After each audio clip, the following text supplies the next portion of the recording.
Business Spotlight, brought to you by Cross Rhythms and Baba Baboon. I'm Sonya Farrall. This is Business Spotlight in partnership with Cross Rhythms City Radio and Baba Baboon.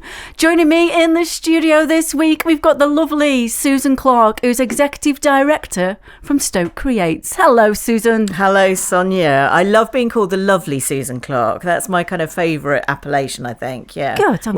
We'll go with that. I'm glad I chose that then, Susan. Thank you. But thank you for coming in on Business Spotlight. I know you're very, very busy. Lots of things going on at the moment. With Absolutely. Stoke Creates. But before we go anywhere, I would just like you to just explain, in a nutshell, if you can, exactly what Stoke Creates do. Yeah, that's a challenge, isn't it? Because Yeah. it's a funny old organisation. So I always say to people, we're a bit like the Chamber of Commerce, but for the arts and cultural sector. Mm-hmm. So our job is to really make sure that the arts and cultural sector, so all of our creative industries, all of our arts funded organisations and freelancers have the best circumstances possible in the city for them to be the greatest that they can be. So that's what we're about. And then a real strong part of that for me, a key part of that, is making partnerships across into other sectors. Mm-hmm. So we know that the arts has massive benefits for people's health outcomes. It can really help with changing how people think about a particular place. So if we look at the work that's happening, for example, in Longton at the moment, that Urban Wilderness are leading on, you know, that really is transforming how people are using and thinking about their particular local area. And it's interesting how you mention Stoke Creates and describe it similar to the Staffordshire Chambers of Commerce. Now, for me personally, and this is a business show, I am a member of the Chambers of Commerce as well. They have actually been in to Business Spotlight. So I understand how that works and how their model works and everything like that. But there might be businesses out there, again, Susan, who might not understand how Stoke Creates actually works. I know you've mentioned a little bit there, but how exactly do you get out, not only into the communities, but how do you try to make relationships with local businesses? So what we do is we look at where businesses are interested in engaging with their local community. And if we think about businesses, people employ people, don't they? They are part of a community. They're part of a place. They can really determine sometimes the nature of a place, can't they? Yep. They can really support people. They can really make a difference in everyone's lives. I think the other thing about business and the relationship between arts and business, it's interesting because I think often arts are seen as an extra thing or a thing that we can have when we've got everything else sorted out. Of course, you won't be surprised to hear from me that I think it's much more fundamental than that. Mm-hmm. And I always say to people, so did you enjoy the telly last night? Did you watch a nice streaming show on the streaming service?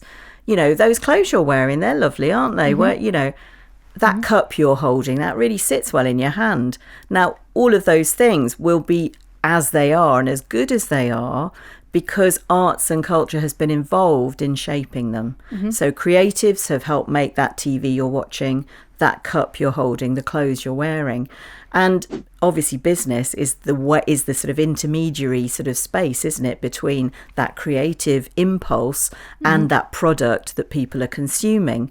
Now, sometimes the way in for people into that work, into business that's got a creative side to it, is just straightforwardly through training, through experiences at school, going on to university or apprenticeships, and then going straight into industry. I'm always looking at, so if we look at particularly media, for example, so film, television, that sort of stuff, if we look at that nationally, how many young people could we name who come from Stoke, from an ordinary background, are actually working in that sector or have ambitions to work in that sector? That sector is due to grow by 30% over the next year, you know. And so how are we making sure those pipelines are there for young people in our area to be represented, to have a role, to have a space, to have a job in those industries? So that's a question that always puzzles me. So I kind of roll back to that young person and think about them. How are they getting exposed, you know? Because sometimes it's that thing of you can't be what you haven't seen. So if you haven't seen that role modelled somewhere, you're not sure that it means you. You know, that newsreader, doesn't sound like me. They sound quite posh, don't they? So I'm not sure I can be that presenter, that TV star, that person who's writing that TV show and getting to go to California and write more and do more and have their thoughts and ideas out in the world. Where did they get into the idea? Where did they get hold of the idea that they could do that? So I think we have to roll back into our communities and look at what are those opportunities for young people, for their creativity, for them to be recognised, to be seen for who they are and to be valued, and for somebody to say, come along, get involved. You've got something to say. Come and learn how to use this DJ equipment. Come and learn how to write a play. Come and learn how to make art. Come and learn how to express yourself. And then a whole world of opportunity will open up for you.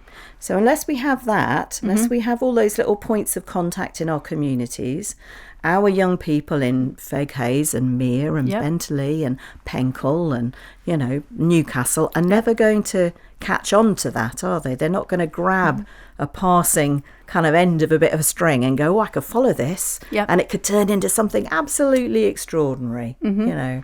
So, and businesses are key to that. They really are. They're key to our kids. So the mums and dads of those kids are working for you. They're working in your business.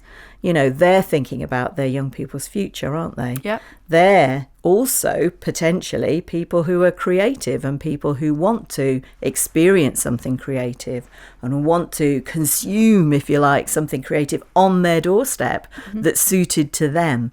And that, again, is a really big part of what we're doing, is just making sure that those opportunities to see creative people in action, to have creativity given to you on a plate to say, come on, you can do it, and to be able to just feel that you're worth it. You know, your city, your neighbourhood, your family, you're worth it. And that's one of the big things I think creativity says, you know, arts and creative opportunities, events, programs, projects, that's what they say to people. That was a long speech, wasn't it? You had to do a lot of nodding, Sonya. I always nod. The camera likes me nodding, Susan, don't worry.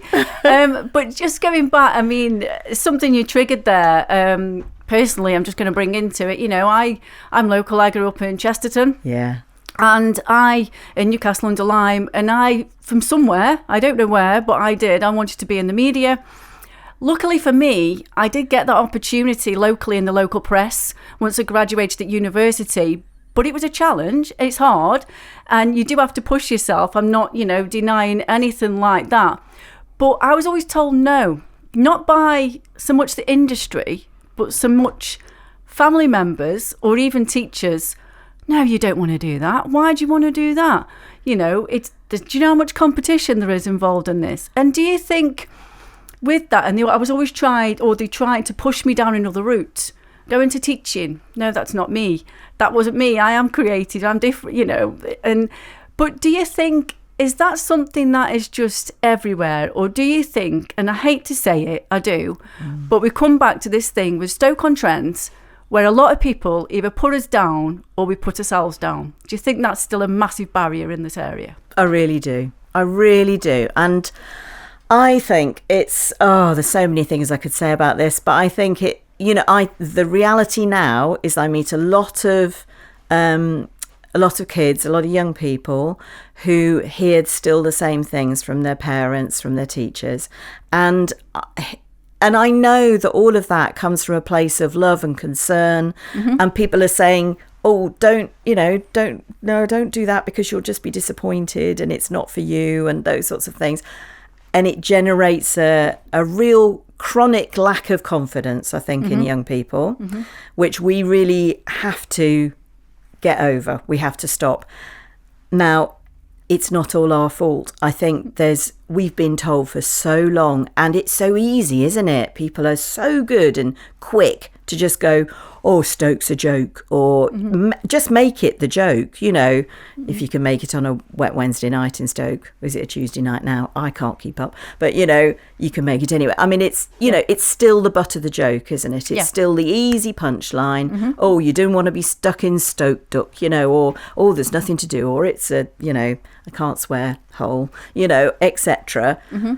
What does that do to people? It chips away at their self-belief. It chips away at their confidence.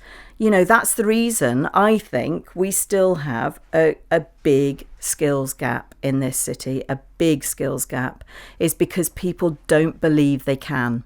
You know, there have been lots of schemes, lots of projects, and there need to be more. But we have to fix this issue around how you talk about Stoke, how people out there, and there's lazy London-based media, I'll say it now, I've said it in public before, I'll say it again, you know, there's a lot of people out there who just want to say, oh, it's rubbish. Yeah, we've got problems. Everywhere's got problems. You know, you go to any city, there are people living, you know, vulnerably in the streets. There's, you know, people with, you know, mental health problems that need support. There's people with physical health problems that need support. All of those things are true of this city as much as they are of anywhere else. What we don't need any more of is anyone putting us down because it's outdated. It's lazy.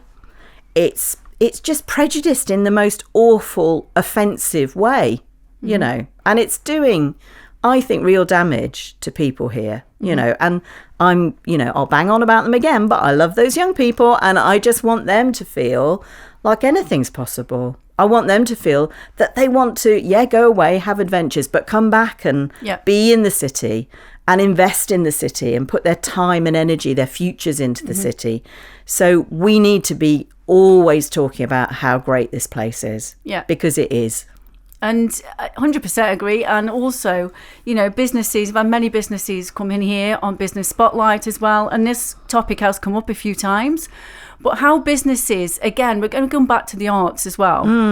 But local businesses, there is more and more who I hear who say, right, we want to be more local. We want to support the local area. We don't know how to get involved. We want to support the local communities. But how, again, I'm just going to come back to that barrier. What really is it? Is it the understanding? Is the arts maybe underestimated on how much it can actually bring to the local economy? Or on the other hand, is it a business? Or they don't understand? Is it like you say, we just see that and we take it for granted? It's entertainment. How do the two, what if you had a magic wand? I wasn't going to ask this till the end of the interview, but if you did, what would it be which could actually link people together more better in Stoke-on-Trent? I think there's something about really valuing what you've got in your neighbourhood. I think there's something about really celebrating. There's lots of things, but this is one of them that I think is really important. And being really imaginative about what we can do because we are who we are. So I was at a meeting yesterday with lots of other key cities from across the UK. So that's not core cities. So core cities are the big ones.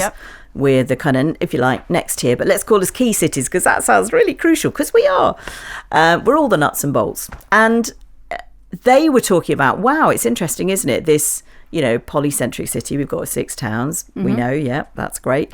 That's difficult. We know there's challenges there. But what a brilliant thing, because in the future, we're going to need everything on our doorstep, aren't we? We're going to need to have and want to have everything in walking distance. We, you know, to be as green as possible, we need to be able to just pop down to the shops, to have quality housing right in the centre of our towns, places that people really want to live, and town centres that have got vibrancy, that have got fun, that have got things happening, that have got a real quality and character to them, that don't just look like, you know, a kind of cookie cutter version of every other town centre.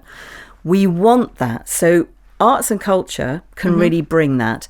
They can do all the colouring in. You can build what, you know, you can retrofit, you can redesign, you can repurpose our lovely heritage buildings like we've got across the city. But unless you've got activity, action, things for those buildings to be, you know, housing and homing, arts and culture bring that, because what arts and culture bring are artist studios, they bring craft workshops, they bring individual entrepreneurs.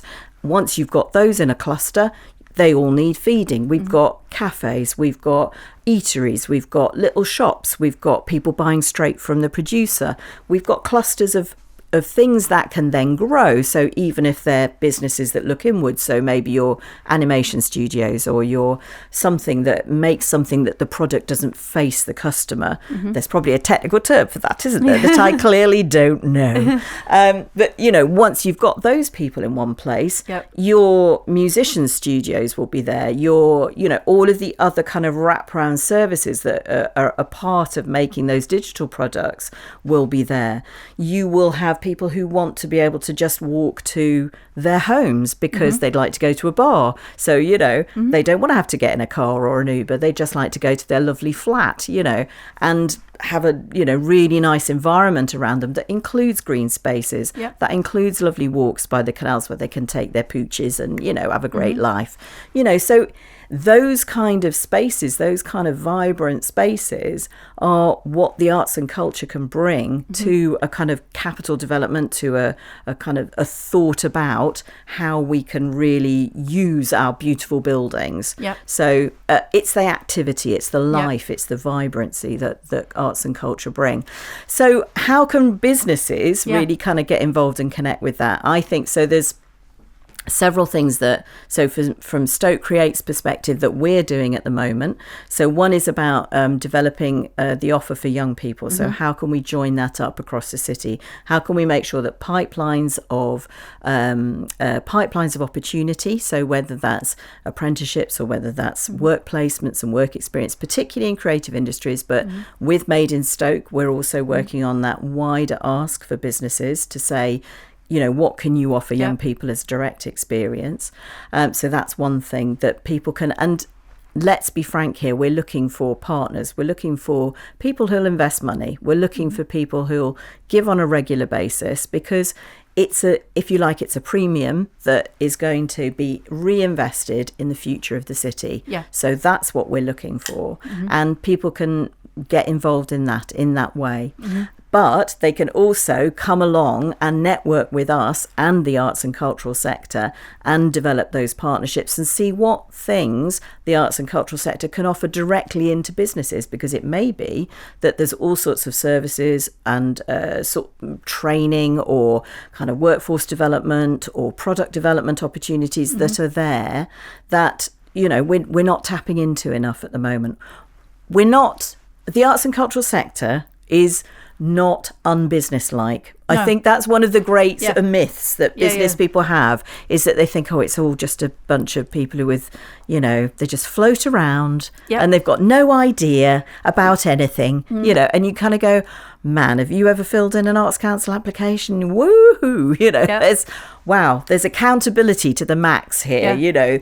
And also the reason we have 9 organisations based in the city who have been able to sort of thrive and are invested in by the Arts Council on a regular basis is that they think like businesses. They think, how am I going to pay my workforce? How am I nurturing my workforce? Which in a lot of cases is, you know, can be 100 plus freelancers, you know. So we've got a lot of people. Each of those organisations is nurturing in terms of local talent, in developing, you know, local connections and local communities.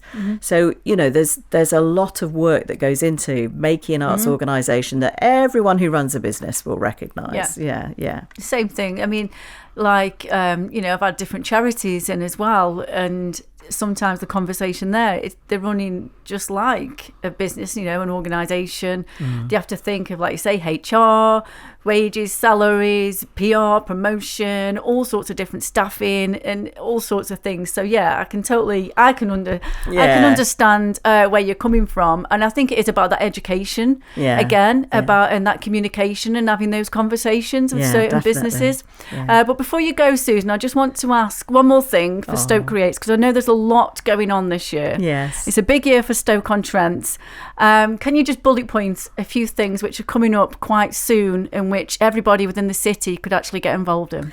Well, I know that people will know, I hope, that on, I think it's May the 7th, they're opening May the 9th, sorry, the statue of Lemmy is being unveiled in Burslem. So that's really exciting. So I think people should come along to that, because that's mega, isn't it? I even met somebody the other day, somebody I was at school with, and they went, oh, I'm thinking of travelling. He's talking 250 miles because it's Lemmy, you know. Mm-hmm. So I think that's going to be bigger than we kind of imagine. Mm-hmm. So yeah, Lemmy's statue, brilliant. The next thing that I really want people to put in their diaries is Saturday, the 7th of June. Mm-hmm. So that is the Saturday after Stoke Day itself, which is the 5th. On Saturday, Stoke Creates has commissioned local artists. And again, we've already employed about 25 local artists to make this happen, and are engaging with, I think we've got over 50 local groups who are kind of getting involved. We're going to do something called the People's Parade. Okay. Now that's going to take place from 1 o'clock to about 3 o'clock. So it's the afternoon. Sketch out your afternoon, everybody. It's going to be in and around Hanley Park. So we're kicking off from the college on Calden Road, and then coming up into the city centre, and then back out along Regent Road into the park. Yep. So and it's going to be amazing, absolutely amazing. So it's sort of like the story of who we are, but not just pots and pits. It's all our other lovely stuff. So it's the spirit of Stoke, it's music, I think there's going to be some people on roller skates. There's going to be hundreds and thousands of little ducks. There might be people dressed as birthday cakes. I don't know. Oh, wow. It's going to be pretty spectacular. So I think people need to get along and just enjoy a love letter to the city, because that's what it's going to be. And yeah, that'll be a fabulous, fabulous day. So yeah, come to that. Sounds amazing. Yeah, it will be brilliant. Brilliant. Yeah. Susan, thank you so much. Oh, it's been a joy. I rabbit on, don't I? Sorry about that. You don't rabbit on. It makes my job easier, Susan. It's fine. But no, thank you so much for coming in on Business Spotlight. Wish you all the best with Stoke Creates. Thank you. And please do keep in touch with everyone here at Cross Rhythms as well. Lovely. Thanks, Sonya. Thank you. That's Susan Clarke, Executive Director from Stoke Creates, here on Business Spotlight with me, Sonya Farrall.